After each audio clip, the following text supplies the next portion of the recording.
This is Deb Holland. Welcome back. Today we're going to wrap up our series on Taming the Toxic Workplace from my book by the same title that is available on Amazon.com and my website, debhollandlcsw.com.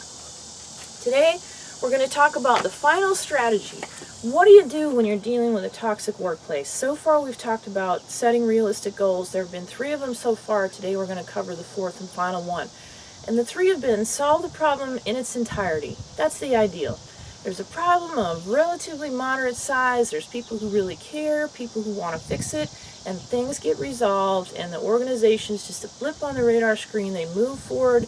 They've been on a positive trajectory, and they stay, and they stay on one. The next strategy is influencing the problem so that part of it is resolved, which is a completely valuable, valid strategy in and of itself. That if the problems are pretty big or pretty entrenched, there's too many people involved, too many people benefiting, well, sometimes you don't have hope of changing everything, but you can change some key things and get some things to shift and turn things around and move forward in a better direction. Strategy number 3, dealing with the problem as it exists right now. Maybe you have the best, most effective idea in the world for solving things, and it's going to work tremendously and be a life-altering decision for the people that it can benefit within the organization, but it's not the right time. So then what do you do when there's no hope of resolving things, or when it's not the right time to resolve things even partially? We talked about that, and that is strategy number 3, dealing with the problem as it exists right now. Today is number 4. And number 4, this is an absolute legitimate strategy that sometimes we need to take a very serious look at, and that is leave the situation because it is impossible to fix in any kind of a time frame that works for you. Bottom line, you can't save anyone but yourself. Bottom line, sacrificing yourself for the good of other people, unless it's extraordinary circumstances with close friends, family, that sort of a thing, you cannot sacrifice yourself, your life, or your career for someone else. And just don't do it. Now, if you're a leader who has responsibility to protect a team, that's a completely different story. And in that situation, we're going to be talking about that in an entire leadership series moving forward. Leaders do bear a responsibility to make sacrifices for the team. And if a decision to protect the team needs to be made, and it's going to cost the leader sometimes even a lot, that is a decision that the leader usually needs to make. Extraordinary circumstances is just kind of what you're going to find yourself in.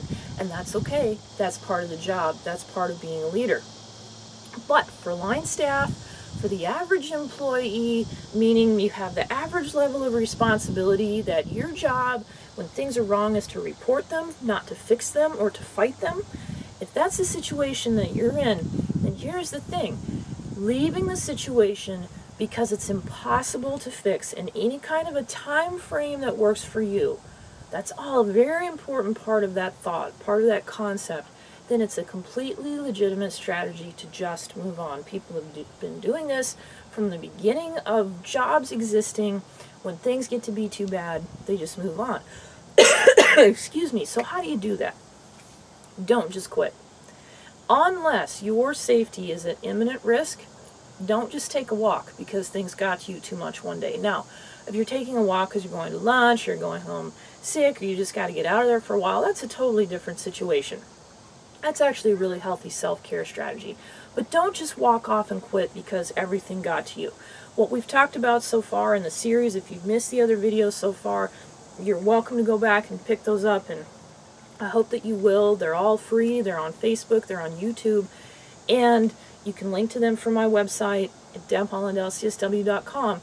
And in those previous videos, we've talked about how to deal with things when you're in that situation that things are just really starting to get to you because things really compress down on a person when they're in a toxic environment. And that's often the intent behind people's bad behavior, is to make people break. So this series of videos is teaching people how not to break. All right, so put together a plan for yourself. Don't just quit. Call in if you need to. Take a vacation, whatever.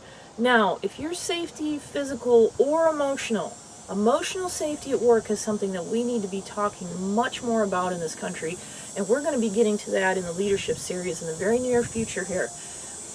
If your safety is at risk, that situation needs to be taken very seriously. You need to tune into your gut. You need to trust yourself. You need to trust what you know about people. You need to not be talked out of what you know about people. Trust your gut, try and anticipate their next moves, and then try and stay a step ahead of them in terms of planning for your own safety. If necessary, get other people involved. Law enforcement, if you need to speak with an attorney, if you need to speak with someone in some position of authority who can help you, sometimes that is in fact what it comes down to in order for people to get the message that their behavior needs to stop. So when there's no hope of change and the impact is too much, you need a good exit plan. Well, how do you do that? This goes back to what we talked about in previous videos, where you think about, what do you really want to do? What kind of money do you need to be making for your family? Are you living in a city that you want to live in? Maybe, just maybe, this entire crazy situation that you found yourself in is going to do one of two things for you. It's going to show you that you have a life outside of work that's worth fighting for, or that life where you're at right now really kind of hasn't been lining up, kind of hasn't been working for you for a while anyway. And so the best thing you can do is make a wholesale change, maybe move to a different city, maybe go into a completely different line of work. The point is that you are at a crossroads and you've got to figure out for yourself where and how to move forward, and do that in consultation with your family.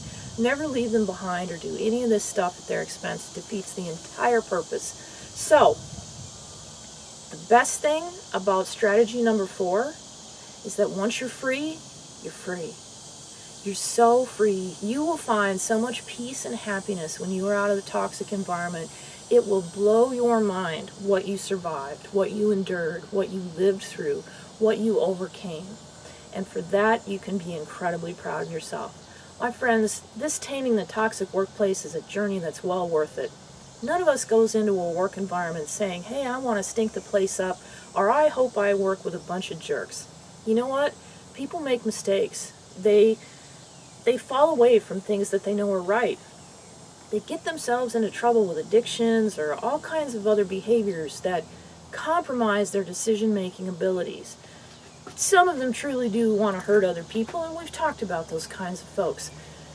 These people have a compounding effect on the work environment, where the more people that are led astray and the more people that indulge the worst parts of themselves just cause this towering cloud of toxicity that hangs over the entire work environment.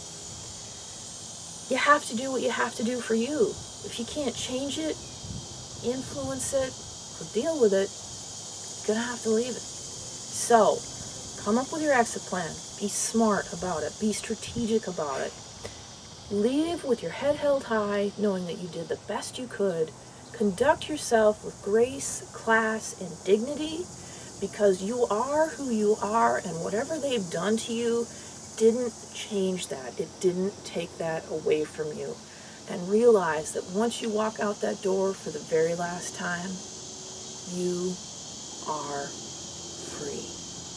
I'm going to be praying for you guys. Keep fighting the good fight. The journey is so worth it. You are worth it. Your life is worth it. Our world needs you. We need you. We need your destiny. We need you to come back, be with us, make this world a better place. However far away you've gone, however far down you've been knocked down into the ground, and you're beaten, and you're bloodied, and you're all those things that happen when you're dealing with a toxic work environment, pick yourself back up and find a way to get free. I love you guys. I'll be praying for you. Thank you so much for joining me for this series. This has meant a great deal to me to teach this. If there's anybody at all that you think would benefit from this, share this like crazy. All of it is free. That's intentional. It's a conscious business decision on my part, because I want this material to save lives and marriages and families and happiness, and help make our culture in America, in our workplaces, a lot healthier than it is right now. Thanks so much. You guys take care. Have a great day.